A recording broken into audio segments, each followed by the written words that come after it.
ലാ ഹൗല വലാ ഖുവത ഇല്ലാ ബില്ലാഹിൽ അലിയിൽ അലീം. നബി തങ്ങളുടെ നാവ് കൊണ്ട് സ്വഹാബത്തിന് പഠിപ്പിച്ചു കൊടുത്ത അത്ഭുതകരമായ ദിക്റിനെ പറ്റിയാണ്.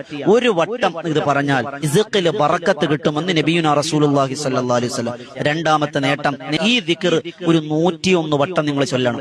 ദുആ ചെയ്താൽ വജബത് ലഹുൽ ഇജാബ, അവൻ ഇജാബത്തുണ്ടെന്നാണ് ഹദീസ്. മൂന്നാമത് മഹാരഥന്മാർ പഠിപ്പിക്കുന്നു, അവന്റെ സമ്പത്ത് അല്ലാഹു ചുരുക്കൂല, സമ്പത്തിൽ ദാരിദ്ര്യം അല്ലാഹു തരൂല. അതുപോലെ നാലാമത്തത്, ഒരു വട്ടം പറഞ്ഞാൽ, ഒരൊറ്റ വട്ടം പറഞ്ഞാൽ 100 വട്ടോ 200 വട്ടോ ഒന്നും പറയണ്ട, ഒരു വട്ടം ചൊല്ലിയാൽ 99 രോഗങ്ങളുടെ ശമനം എന്നാണ്. അഞ്ചാമത്തെ നേട്ടം, അള്ളാഹു തന്ന അനുഗ്രഹം നിലനിൽക്കുന്ന. ആറാമത്തത് മഹാരഥന്മാർ രേഖപ്പെടുത്തുന്നു, ചെറു പാപങ്ങളുള്ള പുറത്തു തരും. നമ്മുടെ ചെറു പാപങ്ങൾ പൊറുക്കാൻ ഈ ദിക്ർ മതിയായതാണ്. ഏഴാമത്തത്, സിഹിറുകൾ, കണ്ണീറുകൾ, വിളിദോഷങ്ങൾ, പ്രാക്കുകൾ, ഇതൊക്കെ നമുക്ക് രക്ഷയാണ് ഈ ദിക്ർ. എട്ടാമത്തെ നേട്ടം, ഫർള് നിസ്കാരം, എല്ലാ ഫർള് നിസ്കാര ശേഷം 11 വട്ടം ഈ ചെറിയൊരൊറ്റ വരിയുള്ള ദിക്റിനെ ചൊല്ലിയാൽ നിങ്ങളുടെ ജീവിതത്തിൽ സുരക്ഷിതത്വം ലഭിക്കും, അള്ളാന്റെ കാവല് ലഭിക്കും.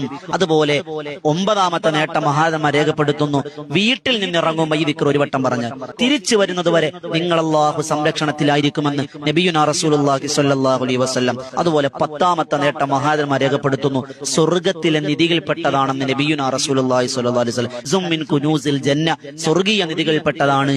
12ാമത്തത്, നമ്മുടെ ജീവിതത്തിന്റെ ഏറ്റവും വലിയ പ്രശ്നമാണ് ടെൻഷൻ. ടെൻഷൻ മാറണോ? ഈ ദിക്ർ നിങ്ങൾ പതിവാക്കിക്കോ. മഞ്ഞുരുകുന്നത് പോലെ നിങ്ങളുടെ മാനസിക ഡിപ്രഷനുകൾ അള്ളാഹു മാറ്റിത്തരുമെന്ന് നബി തങ്ങളുടെ വാക്കാണ്, തെറ്റൂല.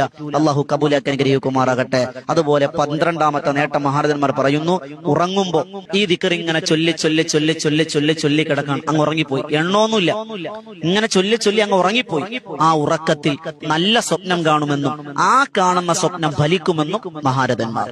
13ാമത് പറയുന്നു, ആഖിബത്ത് ഹുസ്നുൽ ആഖിബ, നല്ല മരണം അല്ലാഹു തരും. 14ാമത്, മീസാൻ എന്ന തുലാസിൽ നന്മയുടെ ഭാരം അധികരിപ്പിക്കും. 15ാമത്തത്, അർശിന്റെ തണൽ അല്ലാഹു ലഭിക്കും. 16ാമത്തത്, ഹിഫാദത്തിന്റെ മാലാഖമാർ അല്ലാഹുവിന് കൊടുക്കും. 17ാമത്തത്, അല്ലാഹുവിന്റെ അതിഥിയായി പ്രത്യേക പരിഗണന കിട്ടിക്കൊണ്ട് മഹ്ശറയിലും മീസാനിലും സിറാത്തിലും എല്ലാം അല്ലാഹുവിന്റെ പരിരക്ഷ കൊടുക്കുമെന്ന് നബിയുനാ റസൂലുള്ളാഹി സ്വല്ലല്ലാഹു അലൈഹി വസല്ലം.